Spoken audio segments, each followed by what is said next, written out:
नमस्कार दोस्तों, स्वागत है आपका आपके अपने ही YouTube चैनल लक्ष्य क्लासेस पर। रोज की तरह आज भी हम सामान्य हिंदी के कुछ महत्वपूर्ण प्रश्नों पर चर्चा करेंगे। जल्दी से जल्दी सभी लोग जुड़ जाइए और सेशन को शेयर कर दीजिए ताकि सभी लोग जल्दी से जल्दी जुड़ जाएं। जल्दी से सेशन को शेयर कर दीजिए ताकि सभी लोग जुड़ जाएं। इतने महत्वपूर्ण प्रश्न हैं तो ये सभी लोगों तक पहुंचने चाहिए, है ना। जल्दी से शेयर कर दीजिए आप लोग। इतने हम विचार पढ़ लेते हैं। रविंद्रनाथ टैगोर जी का ये विचार है, बहुत ही अच्छी लाइन लिखी है उन्होंने। आप केवल किनारे पर खड़े होकर पानी को देखते हुए समुद्र पार नहीं कर सकते। बहुत ही खूबसूरत लाइन है ये। उन्होंने कहा है कि आप केवल किनारे पर खड़े होकर पानी को देखते हुए समुद्र पार नहीं कर सकते। बिल्कुल सही बात है उनकी। यदि हमें समुद्र पार करना है तो उसमें पहले कूदना पड़ेगा, और कूदेंगे हम तब हमें तैरना आता होगा। उसके लिए हमें पहले तैरना सीखना पड़ेगा, है ना। सेम वैसे ही है, जैसे आप बिना पढ़े सफलता प्राप्त नहीं कर सकते और लक्ष्य को हासिल नहीं कर सकते। आपको लक्ष्य हासिल करना है, सफलता प्राप्त करनी है तो क्या करना पड़ेगा? बहुत मेहनत करनी पड़ेगी और पढ़ना पड़ेगा।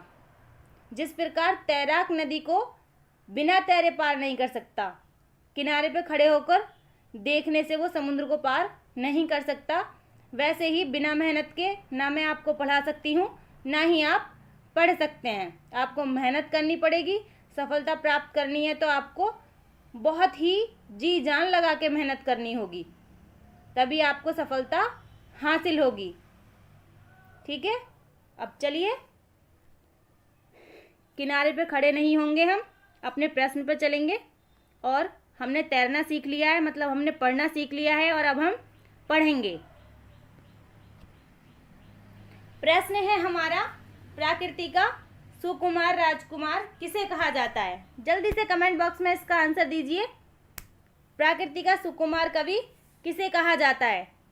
बहुत ही महत्वपूर्ण और बहुत ही आसान प्रश्न है ये प्रश्न बहुत बार एग्जाम में पूछा है। जल्दी से कमेंट बॉक्स में इसका आंसर दीजिए। जयशंकर प्रसाद हैं, सुमित्रा नंदन पंत हैं, सूर्यकांत त्रिपाठी निराला हैं, या बच्चन सिंह हैं? जल्दी से इसका कमेंट बॉक्स में आंसर दीजिए। प्रकृति का सुकुमार कवि किसे कहा जाता है?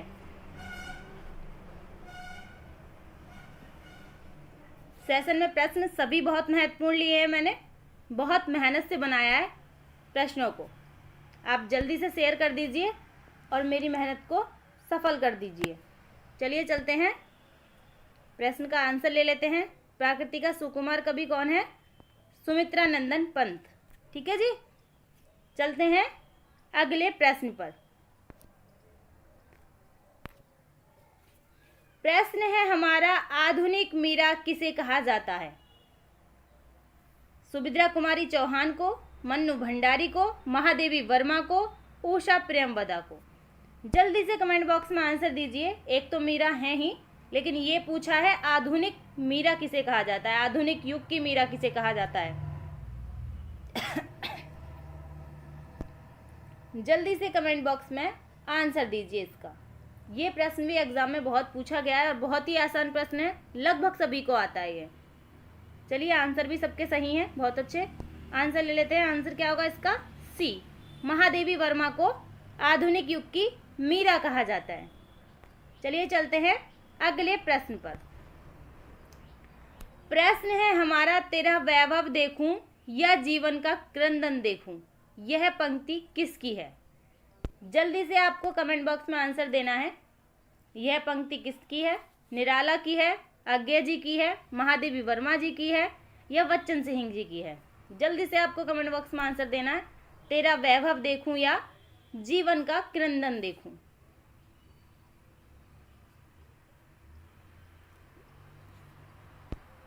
आंसर दीजिए सभी लोग जल्दी से।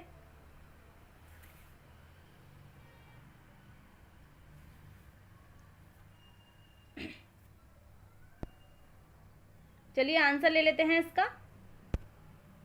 आंसर है इसका सी, महादेवी वर्मा जी की पंक्तियां हैं ये पंक्ति महादेवी वर्मा जी द्वारा रचित दुविधा शीर्षक कविता से ली गई हैं। वर्मा जी ने अपनी कविता का माध्यम पूरी तरह गीत को बनाया है। ये गीत में गाकर अपनी कविता को लिखती थी। ठीक है, दुविधा शीर्षक से ये कविता ली गई है। ये कविता की लाइन है, तेरा वैभव देखूं या जीवन का क्रंदन देखूं। महादेवी वर्मा इसकी रचनाकार हैं। चलिए चलते हैं अगले प्रश्न पर।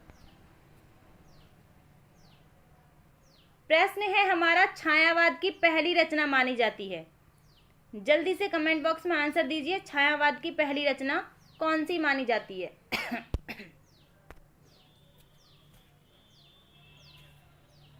छायावाद के पहले कवि जयशंकर प्रसाद है। आपका प्रश्न आसान कर देती हूँ, जब जयशंकर प्रसाद हैं तो रचना भी उन्हीं की होगी जो पहली रचना मानी जाती होगी शायद। आप जल्दी से आंसर दीजिए पहले।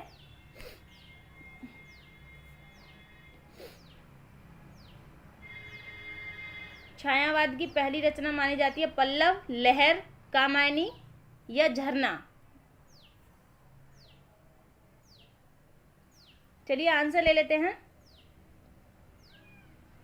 आंसर क्या होगा? झरना। ठीक है, झरना हमारा आंसर होगा इसका। छायावाद की पहली रचना जयशंकर प्रसाद की है, झरना। चलिए चलते हैं अगले प्रश्न पर। प्रश्न है हमारा, खड़ी बोली हिंदी का प्रथम महाकाव्य है। खड़ी बोली हिंदी का प्रथम महाकाव्य कौन सा है? जल्दी से कमेंट बॉक्स में आंसर दीजिए। कामायनी है, रामचरितमानस है, साकेत है या प्रियप्रवास है? जल्दी से कमेंट बॉक्स में आंसर दीजिए। और ये भी बता देना कि जो आंसर है उसके रचयिता कौन है।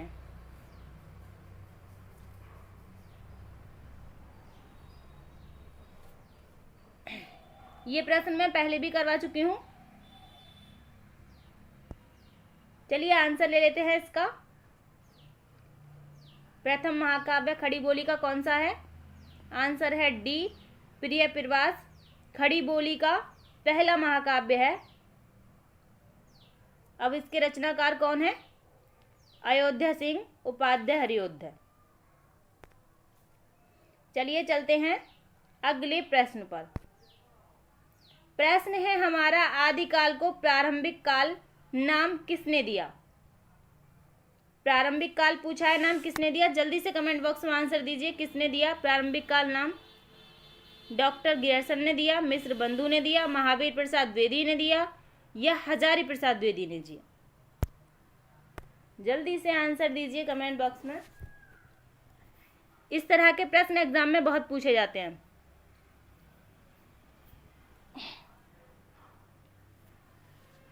चलिए, ये प्रश्न मैं पहले भी करवा चुकी हूं। जल्दी से आंसर दीजिए इसका।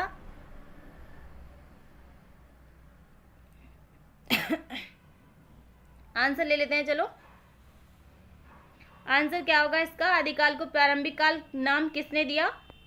मिश्र बंधु ने दिया था। ठीक है, आदिकाल को प्रारंभिक काल का नाम। अच्छा, डॉक्टर ग्रियर्सन ने क्या नाम दिया था? चारण काल नाम दिया था।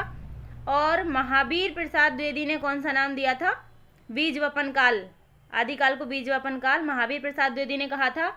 और हजारी प्रसाद द्विवेदी ने क्या कहा था? आदिकाल जो नाम दिया था वो हजारी प्रसाद द्विवेदी ने ही दिया था। ठीक है, चलिए। और मिश्र बंधु ने इसे इस काल को प्रारंभिक काल कहा था। आंसर होगा हमारा बी, मिश्र बंधु। चलिए चलते हैं अगले प्रश्न पर। प्रश्न है हमारा, नमक का दरोगा कहानी के लेखक हैं। जल्दी से कमेंट बॉक्स में आंसर दीजिए। जयशंकर प्रसाद हैं, प्रेमचंद हैं, गुलाब राय हैं या रामचंद्र शुक्ल हैं? जल्दी से आप कमेंट बॉक्स में इस प्रश्न का आंसर दीजिए। नमक का दरोगा कहानी के लेखक पूछे हैं कौन हैं? ये भी बहुत ज़्यादा महत्वपूर्ण प्रश्न है। ये बहुत बार एग्जाम में पूछा गया है। नमक का दरोगा।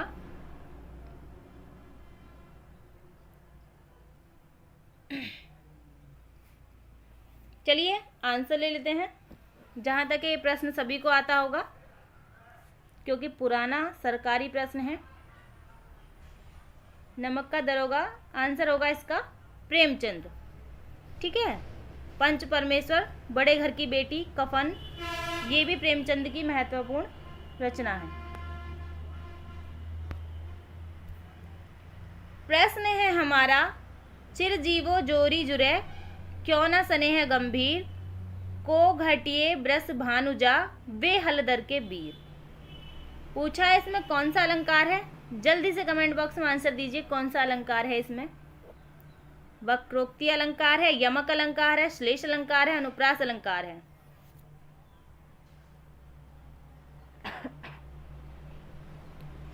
अलंकार निकालने के लिए आपको इसको पहले सही से पढ़ना चाहिए और फिर इसका अर्थ निकालना चाहिए। चिरजीवो जोरी जुरे, क्यों न स्नेह गंभीर, को घटिए ब्रस भानुजा, वे हलधर के वीर। जल्दी से इसको पढ़िए और इसका थोड़ा अर्थ निकालने की कोशिश कीजिए और फिर आंसर बताइए।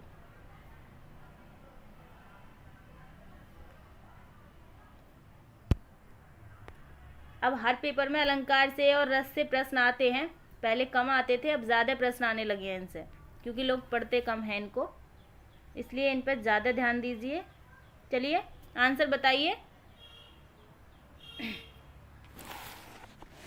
आंसर ले लेते हैं इसका, आंसर क्या होगा इसका, श्लेष अलंकार। अब हम थोड़ा सा इस पर बात करेंगे क्योंकि प्रश्न बहुत महत्वपूर्ण है। बात करेंगे श्लेष अलंकार कहते किसे हैं, हम पहचान किस आधार पे किए हमने कि ये श्लेष अलंकार है। श्लेष अलंकार की पहचान होती है श्लिष्ट पदों से अनेक अर्थों के कथन का श्लेष। अनेक जो अर्थ होते हैं एक शब्द के, उसे क्या कहते हैं, श्लेष कहते हैं। ठीक है, एक शब्द के एक से अधिक अर्थ हों तो उसको श्लेष अलंकार कहते हैं। श्लेष का अर्थ वैसे चिपका हुआ होता है, एक ही शब्द में कई अर्थ चिपके हुए हों तो उसे क्या कहते हैं, श्लेष अलंकार। ठीक है, एक से अधिक अर्थ चिपके रहते हैं। अब इसमें आप ये सोच रहे होंगे कौन सा ऐसा शब्द है जिसमें कई अर्थ चिपके हुए हैं। ठीक है, तो इसका अर्थ मैं बता देती हूँ। ये चिरजीव, इसमें एक शब्द है ब्रस भानुजा। ठीक है, ब्रस भानुजा जो शब्द है इसके दो अर्थ हैं। एक तो ब्रस भानुजा किसे कहते हैं, ब्रस भानु की बेटी राधा को कहते हैं। ब्रस भानु की बेटी राधा, उसका नाम भी ब्रस भानुजा है। ब्रस भानुजा के नाम से जानते हैं क्योंकि ब्रस भानु की बेटी है। और दूसरा नाम है ब्रस भानुजा वृषभ की बहन, मतलब गाय को भी कहते हैं ब्रस भानुजा। ठीक है, इसके दो अर्थ हैं। एक और है हलधर के भी दो अर्थ हैं इसमें। कौन कौन से दो अर्थ हैं, एक तो बलदेव को कहते हैं हलधर, कृष्ण के भाई जो बलदेव थे उनको कहते हैं हलधर, और एक कहते हैं बैल के भाई को हलधर। ठीक है, तो इसमें ब्रस भानुजा के भी दो अर्थ हैं और हलधर के भी दो अर्थ हैं।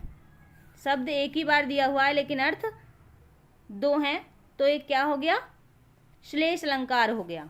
ठीक है, ये बिहारी के दोहे में से लिया गया है। वैसे इसका पूरे का अर्थ एक बार मैं बता देती हूँ। चिरंजीवो जोड़ी जुड़े, यह जोड़ी चिरजीवी हो, इसमें क्यों ना गहरा प्रेम हो, एक ब्रस भानु की पुत्री है और दूसरे बलराम के भाई हैं। ठीक है, इसका पूरा अर्थ ये होगा। इसमें श्लेष अलंकार है। आशा करती हूँ आपकी समझ में आ गया होगा और श्लेष अलंकार भी आपकी समझ में आ गया होगा। श्लेष अलंकार में एक ही शब्द के दो दो अर्थ होते हैं, इसलिए उसको एक के साथ एक चिपका हुआ रहता है अर्थ, श्लेष अलंकार कहते हैं। श्लेष का मतलब ही चिपका हुआ होता है। चलिए चलते हैं अगले प्रश्न पर।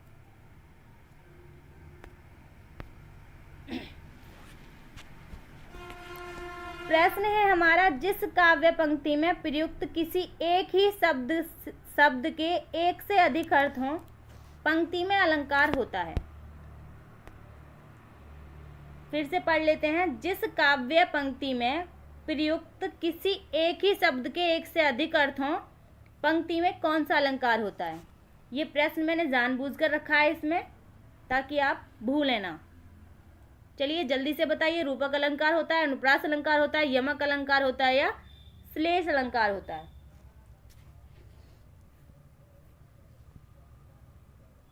जल्दी से कमेंट बॉक्स में आंसर दीजिए।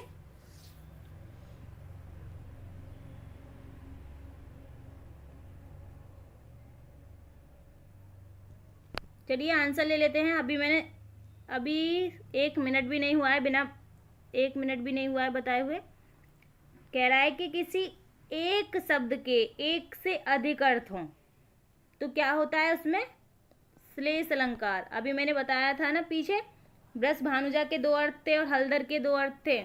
तो इसमें यही कह रहा है कि एक शब्द हो और उसके एक से अधिक अर्थ हों तो उसमें श्लेष अलंकार होता है। ठीक है, इस तरह से भी उस प्रश्न को पूछ सकता है, इसलिए मैंने ये प्रश्न लिया है, आपको पता होना चाहिए। चलिए इस प्रश्न का आंसर श्लेष अलंकार होगा। चलते हैं अगले वाले प्रश्न पर। प्रश्न है हमारा, ब्रजभाषा का क्षेत्र कौन सा नहीं है? धौलपुर, सरगुजा, मथुरा, आगरा।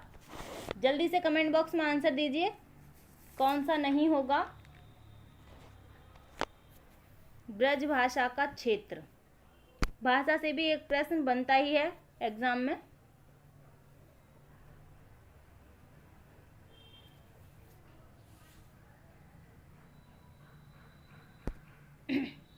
चलिए आंसर ले लेते हैं। आंसर क्या होगा इसका? सरगुजा। सरगुजा वैसे है क्या? छत्तीसगढ़ का एक जिला है सरगुजा, वहाँ पे ब्रजभाषा नहीं बोली जाती है। धौलपुर में भी ब्रजभाषा बोली जाती है, मथुरा में भी, आगरा में भी ब्रजभाषा बोली जाती है, लेकिन सरगुजा जो है वो छत्तीसगढ़ का एक जिला है। वहाँ क्या बोली जाती है? पूर्वी हिंदी, छत्तीसगढ़ी भाषा बोली जाती है वहाँ पे। और ब्रजभाषा जो है हमारा पश्चिमी हिंदी में आता है, और यहाँ सरगुजा में पूर्वी हिंदी बोली जाती है, छत्तीसगढ़ी भाषा बोली जाती है। ठीक है, छत्तीसगढ़ी भाषा पूर्वी हिंदी में आती है और ब्रजभाषा हमारी पश्चिमी हिंदी में आती है। ठीक है, आशा करती हूँ आपकी समझ में आ गया होगा। चलते हैं अगले वाले प्रश्न पर। प्रश्न है हमारा, ब्रजभाषा है,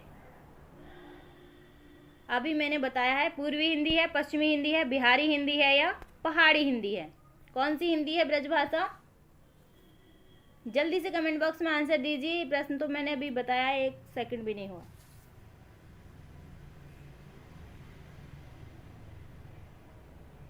चलिए आंसर ले लेते हैं इसका।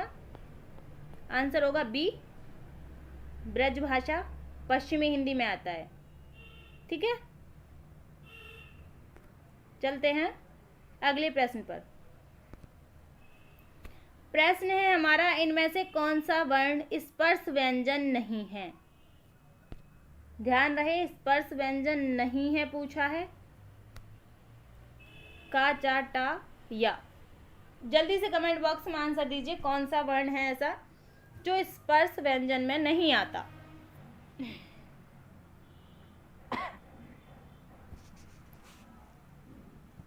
और ये भी बताना है जब स्पर्श व्यंजन में नहीं आता तो कौन से व्यंजन में आता है। अच्छा, स्पर्श व्यंजन में कौन कौन से वर्ण आते हैं? च वर्ग के वर्ण आते हैं, क वर्ग के वर्ण आते हैं, ट वर्ग के वर्ण आते हैं, त वर्ग के वर्ण आते हैं और प वर्ग के वर्ण आते हैं। 5-5 वर्ड होते हैं हर वर्ग में, तो कितने हो गए? 25 हो गए। स्पर्श व्यंजन हमारे कितने होते हैं? 25 होते हैं, है ना। क जो है ये क वर्ग में आ गया, और च है वो च वर्ग में आ गया, ट जो है ये ट वर्ग में आ गया। बच गया क्या हमारा? यह किस में आएगा? अंतस्थ व्यंजन में आता है यह। ठीक है, स्पर्श व्यंजन में नहीं आता। चलिए चलते हैं अगले प्रश्न पर। आंसर हमारा होगा डी। आंसर होगा इसमें डी, यह। चलिए चलते हैं अगले वाले प्रश्न पर। प्रश्न है हमारा, हस्तक्षेप का शुद्ध शब्द बताना है। हस्तक्षेप कैसे लिखा जाता है ये आपको शुद्ध बताना है, कौन सा है इनमें। ऑप्शंस आपके पास हैं 4, आप स्वतंत्र हैं आंसर देने के लिए। जल्दी से आंसर दीजिए, आपको कौन सा सही लग रहा है, शुद्ध कौन किस तरह से लिखा जाता है हस्तक्षेप।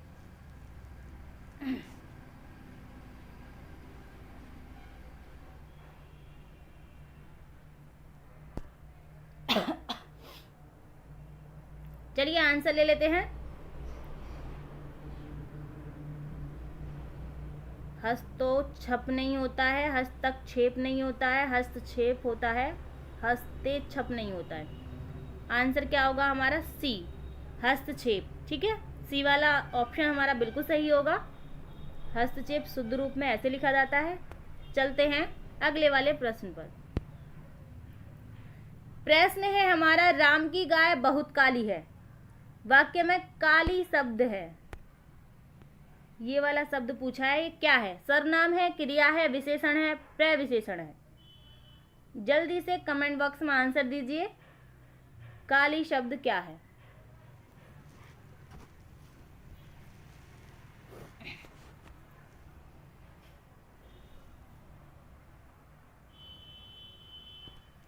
चलिए आंसर ले लेते हैं इसका। बहुत ही आसान प्रश्न है ये। आंसर क्या होगा इसका, जल्दी से बताइए आंसर। चलिए आंसर ले लेते हैं। आंसर क्या होगा इसका, विशेषण। राम की गाय बहुत क्या है, काली है। ये जो काली शब्द है ये क्या हो गया हमारा, विशेषण हो गया। और इस विशेषण से जो पहले लगा हुआ है ये क्या हो गया हमारा, प्रविशेषण हो गया। ठीक है, जिस वाक्य, ये जो वाक्य है, जिन शब्दों से संज्ञा के गुण, दिशा, स्वभाव का पता चलता है उसे क्या कहते हैं, गुणवाचक विशेषण कहते हैं।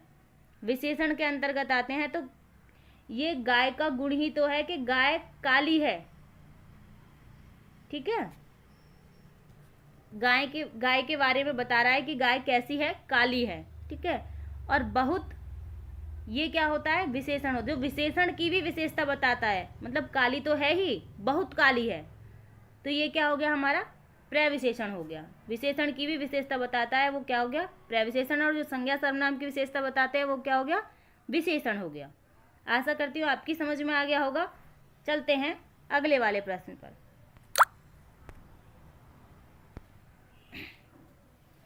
प्रश्न है हमारा, आज गणित के अध्यापक ने कक्षा नहीं ली। वाक्य में अर्थ के आधार पर वाक्य है। कैसा वाक्य है अर्थ के आधार पर? आज्ञावाचक वाक्य है, निषेधवाचक वाक्य है, प्रश्नवाचक वाक्य है, या इच्छावाचक वाक्य है? जल्दी से कमेंट बॉक्स में आंसर दीजिए। आज गणित के अध्यापक ने कक्षा नहीं ली।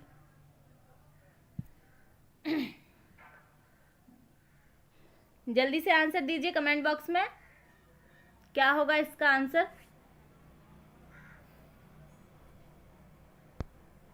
चलिए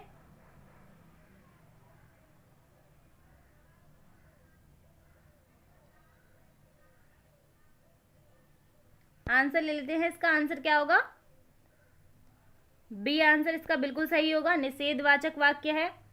गणित के अध्यापक ने क्या नहीं ली, कक्षा। ठीक है, जिस वाक्य में किसी बात का या कार्य का ना होने का बोध होता है उसे क्या होता है, निषेधात्मक वाक्य होता है। ठीक है, या निषेधवाचक वाक्य होता है, जिसमें ना करने का बोध होता है। गणित के टीचर ने क्या नहीं ली, कक्षा नहीं ली, तो ये निषेधवाचक वाक्य हो गया। ठीक है, चलते हैं अगले प्रश्न पर। प्रश्न है हमारा, धनुष बाण में किस तरह का समास है, या धनुष बाण में कौन सा समास है? जल्दी से कमेंट बॉक्स में आंसर दीजिए। तत्पुरुष समास है, बहुव्रीहि समास है, कर्मधारय समास है, या द्वंद्व समास है? जल्दी से कमेंट बॉक्स में आंसर दीजिए, कौन सा समास है। समास के लिए मैंने पहले ही बताया आपको विग्रह करना आना चाहिए। जल्दी से इसका विग्रह कीजिए और आंसर दीजिए।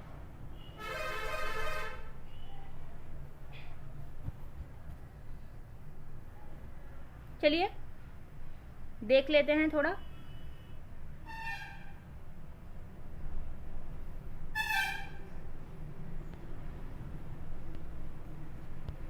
विग्रह कैसे करेंगे इसका? धनुष बाण का धनुष और बाण, ऐसे तो करेंगे विग्रह इसका, धनुष और बाण। तो पूछा है धनुष बाण में कौन सा समास है। ठीक है, जब दोनों पद प्रधान हो, धनुष भी प्रधान है और बाण भी प्रधान है, जब दोनों पद प्रधान हो और अपना अपना अलग अस्तित्व रखते हों, धनुष का भी अपना अस्तित्व है और बाण का भी अपना अस्तित्व है, तो क्या होता है उसमें? द्वंद्व समास होता है। दोनों पद प्रधान हों और दोनों ही अपना अलग अलग अस्तित्व रखते हों, उसमें द्वंद्व समास होता है। धनुष बाण में द्वंद्व समास होगा। ठीक है, एक शब्द और होता है अन्न जल। अन्न जल, अन्न और जल, इसमें भी द्वंद्व समास होता है। ठीक है, आशा करती हूँ आपकी समझ में आ गया होगा। चलिए चलते हैं अगले वाले प्रश्न पर। प्रश्न है हमारा, त्रिभुज शब्द में कौन सा समास है? शब्द दिया है त्रिभुज और पूछा है समास। जल्दी से विग्रह कीजिए और समास बता दीजिए।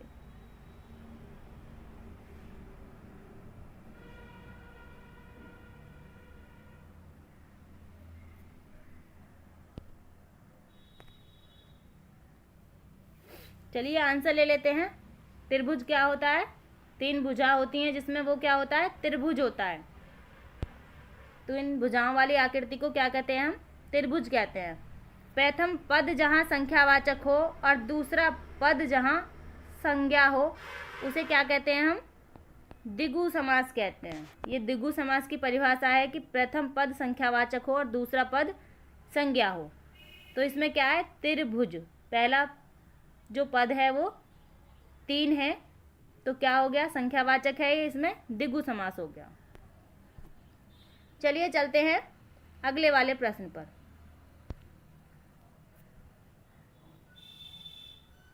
प्रश्न है हमारा, निम्नलिखित में से कौन सा शब्द है जो सदैव स्त्रीलिंग से प्रयुक्त होता है? जल्दी से कमेंट बॉक्स में आंसर दीजिए। ऐसा कौन सा शब्द है इनमें जो सदैव स्त्रीलिंग में प्रयुक्त होता है? पक्षी, बाज, मकड़ी या गैंडा?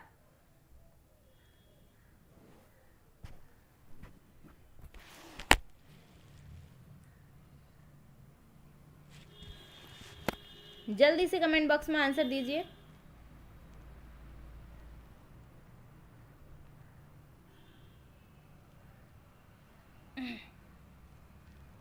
चलिए आंसर ले लेते हैं। आंसर क्या होगा इसका?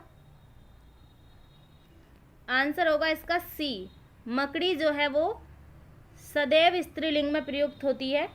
सदैव स्त्रीलिंग में उसको बोला जाता है। मकड़ी दीवार पर चलती है, चलता नहीं होती है। ठीक है, ये क्या होती है? चलती है। ठीक है, मकड़ी जाल बनाती है, बनाता नहीं है। क्रिया के साथ उसको हम प्रयोग कर लेंगे, जो शब्द दिया हुआ है, तो हमें पता चल जाएगा कि स्त्रीलिंग है या पुल्लिंग है। मकड़ी जाल बनाती है, बनाता नहीं है। अब इन और जो शब्द दिए हुए हैं इनको भी एक बार देख लेते हैं। पक्षी क्या होता है? आकाश में उड़ते हैं, उड़ता नहीं है। ठीक है, उड़ते हैं पक्षी, उड़ती है होता है। कभी होता है उड़ती है? नहीं होता ना। पक्षी आकाश में उड़ती नहीं है, उड़ते हैं। बाज क्या होता है?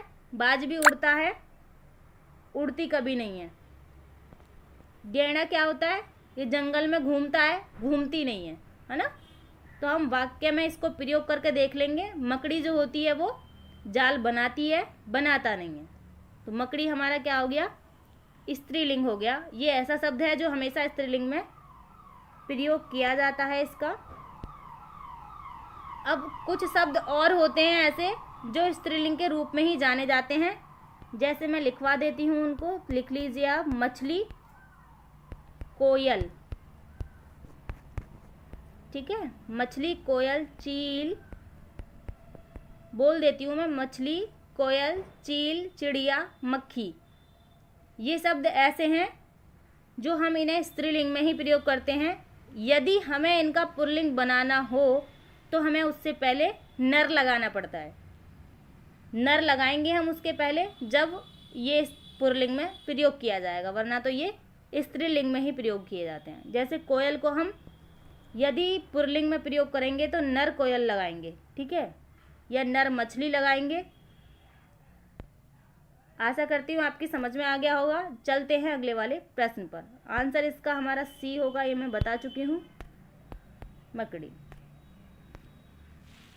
चलिए, प्रश्न है हमारा, मजदूर मालिक के यहाँ रहता है, प्रयुक्त वाक्य में रेखांकित पद है। जल्दी से कमेंट बॉक्स में आंसर दीजिए। मजदूर मालिक के यहाँ रहता है, यहाँ के लिए पूछा है, यहाँ क्या है, इसमें रेखांकित शब्द यहाँ ही है ना, तो पूछा है कि क्या है। संबंध सूचक अव्यय है, स्थानवाचक क्रिया विशेषण है, दिशा संकेतक क्रिया विशेषण है, या संकेतवाचक अव्यय है। जल्दी से इसका कमेंट बॉक्स में आंसर दीजिए, क्या होगा ये।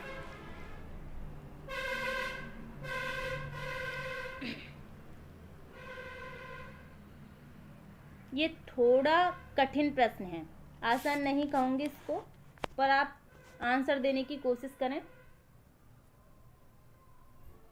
चलिए आंसर ले लेते हैं। इसका आंसर क्या होगा? ए आंसर इसका बिल्कुल सही होगा, संबंध सूचक अव्यय है ये। अब ये देख लेते हैं कैसे है संबंध सूचक अव्यय, ताकि आगे भी कभी प्रश्न आ जाए तो आप उसको सही कर दें।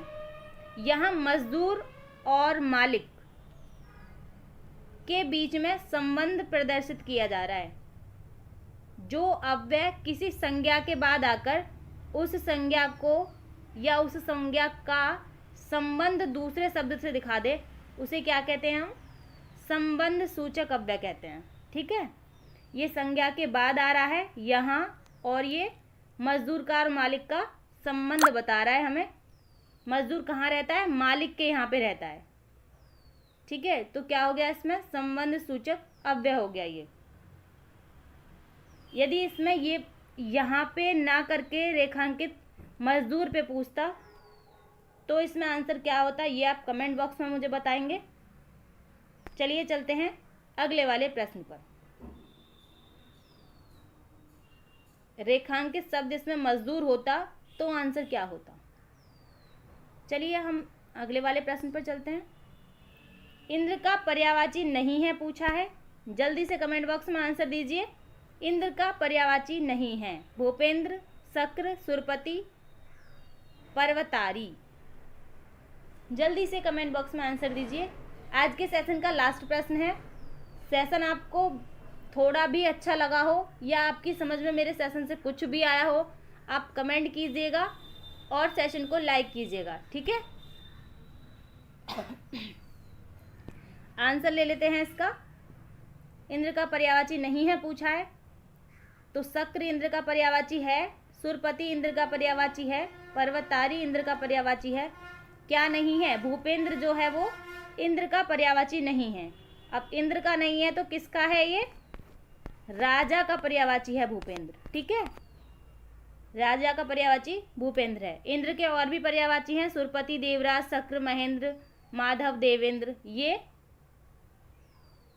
किसके पर्यायवाची हैं? इंद्र के पर्यायवाची हैं, ठीक है।